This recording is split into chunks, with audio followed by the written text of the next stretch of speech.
আসসালামু আলাইকুম রহমতুল্লাহ। আওয়ামী লীগের নিবন্ধন বাতিল চাওয়া ইনকিলাব মঞ্চের মুখপাত্র যিনি আছেন, নাম হচ্ছেন শরীফ ওসমান হাদিকে গত 3 দিনে তাকে অন্তত 10 বার হত্যার হুমকি দিয়েছে। প্রিয় দর্শক, আপনারা জানেন যে আগামী 31 ডিসেম্বর একটা বিস্ফোরণ ঘটতে যাচ্ছে। জুলাই আগস্টের যে ঘোষণাপত্র সেটা পাঠ করে শোনানো হবে, সেই অনুযায়ী কাজ করতে হবে। 5 আগস্ট যেটা হওয়ার কথা ছিল, ছাত্র জনতা আসলে একটা বিপ্লবী সরকার গঠন করার কথা ছিল, কিন্তু তারা সেদিনকে ব্যর্থ হয়েছে।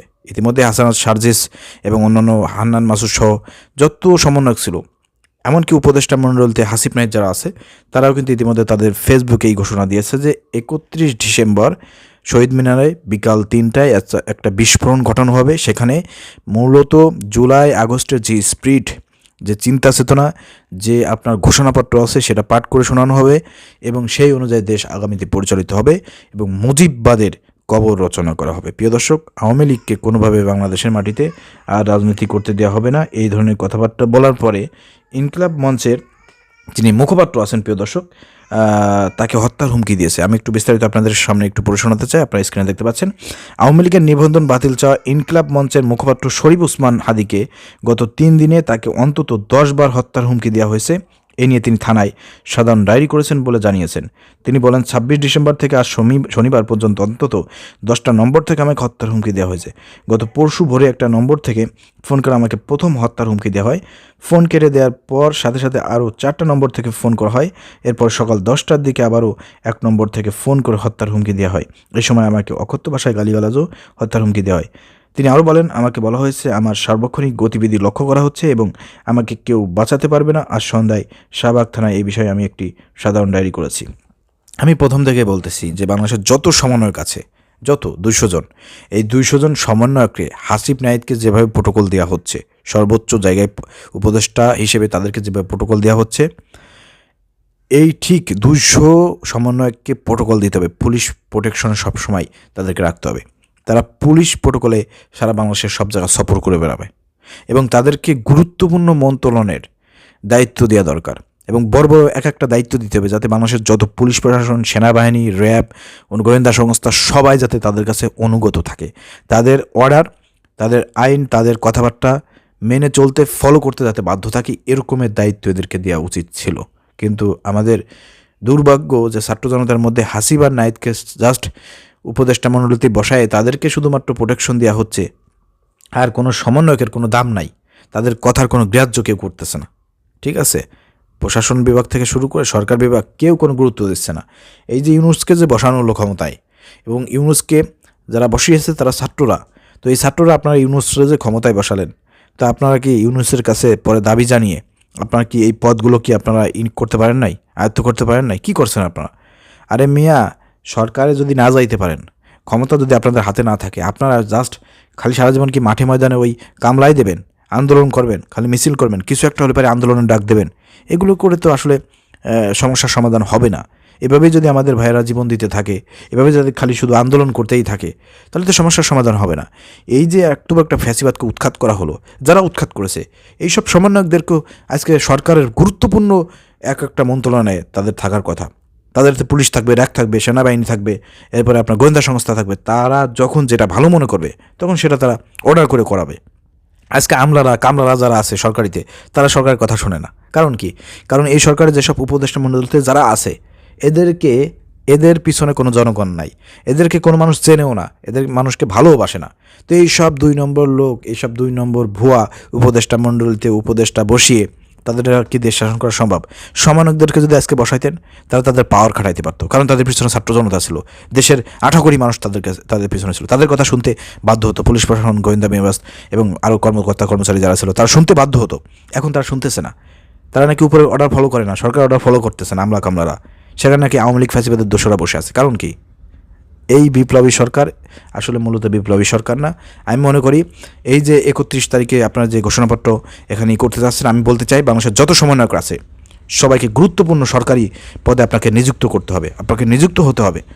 আপনার পুলিশ প্রোটোকলে চলবেন, আপনার আইন প্রণয়ন করবেন, সংবিধানগুলো বাদ করে দেবেন, নতুনভাবে আইন প্রণয়ন করবেন, নতুনভাবে সংবিধান আপনারা রচনা করেন। সমস্যা কোথায়? এগুলো করতে হবে, নাহলে তো আজকে দেখেন এই যে হত্যার হুমকি দিয়েছে। এখন হত্যার হুমকি দিয়েছে একজন সমন্বয়ককে, চিন্তা করে দেখেন, তাকে এখন থানায় গিয়ে ডায়েরি করতে হচ্ছে তার জীবন রক্ষার্থে।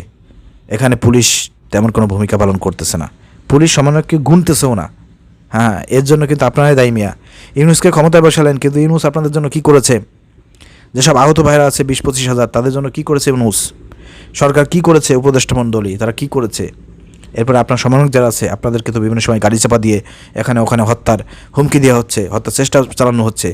আপনাদেরকে তো কেউ প্রোটেক্ট করতেছে না। হাসিম নাইট উপদেষ্টা মণ্ডলীতে গিয়ে তারাও সবাইকে ভুলে গিয়েছে, সেভাবে কোনো কার্যকরী ভূমিকা পালন করতেছে না।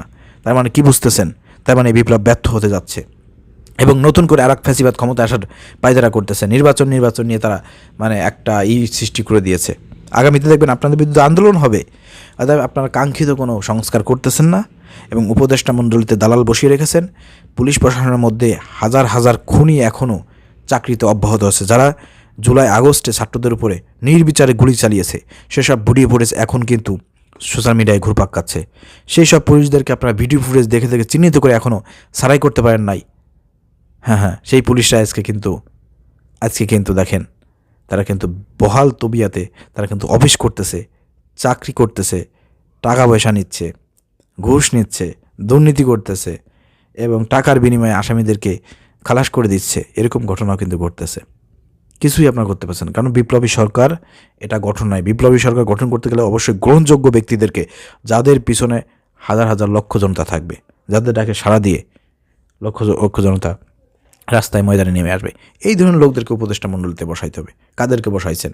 উপদেষ্টা মণ্ডলীতে বসাবেন হচ্ছে আসিফ মাহতাব স্যারকে, এরপর মাহমুদুর রহমানকে, মানুষের গুরুত্বপূর্ণ ব্যক্তিবর্গকে বসাবেন, ইলিয়াসকে বসাবেন, পিনাকি বসাবেন, আরও যারা এতদিন ফ্যাসিবাদের বিরুদ্ধে যারা সংগ্রাম করছে, যাদের জনপ্রিয়তা আছে, যারা মাঠে দাগ দিলে পারে লক্ষ লক্ষ মানুষ ছুটে আসবে আন্দোলন করার জন্য, এদেরকে বসাতে হবে।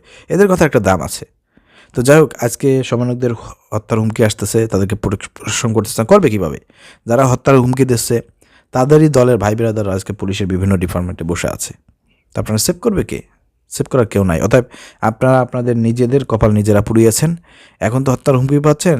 কয়েকদিন আগে দেখছেন আপনারা বিভিন্ন জায়গায় কিন্তু সমন্বয়কদের লাশ পড়ে আছে, কয়েকটা কিন্তু ইতিমধ্যে হত্যা হয়েছে। অনেককে বাড়িতে গিয়ে বাড়ির দেওয়ালে চিরকুট লেখা হয়েছে, মৃত্যুর জন্য প্রস্তুতি নাও। একটা সমন্বয়ক মেয়ে, তাকে ধর্ষণের হুমকি দেওয়া হয়েছে। এদিকে ছাত্রলীগ সাদ্দাম, সে বলেছে যে যতগুলো সমন্বয়ক আছে তাদের মানে ডাটা সেগুলো সংগ্রহ করা হচ্ছে, তাদের পরিচয়, তারা কোথায় থাকে, কী করে, এগুলো সংগ্রহ করা হচ্ছে, গতিবিধি লক্ষ্য করা হচ্ছে, যে কোনো সময় অ্যাকশন নিতে পারে। তো এটা হবে, আপনাদেরকে কেউ রক্ষা করতে পারবে না। আপনারা নিজেদের প্রায় নিজেরা কুড়াল মেরেছেন। আপনারা সঠিকভাবে বিপ্লবী সরকার গঠন করতে ব্যর্থ হয়েছেন। আপনারা ইউনূস সরকারকে আপনারা ক্ষমতায় বসাইছেন, সে আপনাদের কিছুই করতে পারতেছে না। আপনাদেরকে প্রশিক্ষণও দিচ্ছে না, আপনাদেরকে দায়িত্বও দিচ্ছে না, আপনাদের কোনো সহযোগিতা তারা করতেছে না। ঠিক আছে, এটা তারা ব্যর্থ। এর জন্য আপনাদের আসলে কি বলবো, আপনাদের এটা ভুল। আর আপনার পিনাকি ইলিয়াসের কথা মতো যদি আপনারা কাজ করতেন তাহলে ভালো হতো। আপনার পিনাকি ইলিয়াসের বিরুদ্ধে মেয়া লাগিয়ে গেছেন প্রথম আলো ডিলিস্টের দালালি করবার দিয়ে, এটা আপনাদের মাথায় রাখতে হবে। সর্বশেষ পিনাকি ইলিয়াসের কথাই কিন্তু কাজে লাগবে। হান্নান আব্দুল কাদেরের মতন সমন্বয়করা পিনাকি ইলিয়াসকে নিয়ে বাজে মন্তব্য করে, মিয়া টের পাচ্ছ না? এখন টের পাবানে, সামনে টের পাবানে। ওদেরকে নিয়ে বাজে মন্তব্য করার পরিণতি কতটা ভয়ঙ্কর হতে পারে, ওদের কথা না শোনার পরিণতি কতটা ভয়ঙ্কর হতে পারে, সেটা তোমরা টের পাবা, দেখতে পাবা সামনে। ঠিক আছে, সেটা সামনে দেখতে পাবা। পরে ইলিয়াস পিনাকিকে উস্তাদ মানতে তোমরা মানে লাস্টে উস্তাদ মানা লাগবে, সেদিনের অপেক্ষায় থাকো। প্রিয় দর্শক, বিপ্লবী সরকার গঠন করতে হবে, না হলে সমন্বয়কদের পরিণতি ভয়ঙ্কর হবে। 31 ডিসেম্বর ফাইনাল একটা আপনারা ঘোষণাপত্র দেন, সেই অনুযায়ী যদি কাজ না হয় এই সরকারকে ভেঙে চড়ে আবার নতুন করে বিপ্লবী সরকার গঠন করেন, যেখানে সমন্বয়করা সর্বোচ্চ প্রাধান্য পাবে। আশা করি বুঝতে পারছেন। আসসালামু আলাইকুম রহমতুল্লাহ।